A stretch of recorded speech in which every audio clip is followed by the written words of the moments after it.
હિન્દુ ધર્મમાં લગ્ન એ એક પવિત્ર પ્રસંગ કહેવામાં આવે છે અને એ જ પ્રસંગના દિવસે જો લગ્ન ન થાય તો આવી જ એક ઘટના બની છે રાજકોટમાં કે જ્યાં સમૂહ લગ્નમાં જોડા ભેગા થયા પણ આયોજકો જ ગાયબ થઈ ગયા।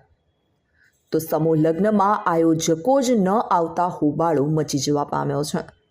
રાજકોટ જે સર્વજ્ઞાતિ સમૂહ લગ્ન યોજાવાનો હતો તેમાં આયોજકો ન આવતા સમૂહ લગ્નમાં હોબાળો થયો છે। આ સમૂહ લગ્નમાં 28 જોડાના લગ્ન થવાના હતા।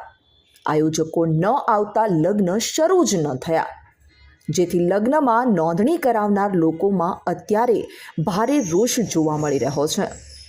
દૂર દૂરથી જોડાઓ સમૂહ લગ્નમાં પહોંચ્યા હતા। ઋષિવંશી સમાજ સેવા સંઘે આ સમૂહ લગ્નનું આયોજન કર્યું હતું, ત્યારે લગ્નના મંડપમાં આવેલી દીકરીઓની આંખોમાંથી આંસુ સરી પડ્યા હતા। આ બનાવને લઈ અને હવે દીકરીઓને વહારે રાજકોટ પોલીસ આવી છે અને દીકરીઓના લગ્નની જવાબદારી લીધી હતી।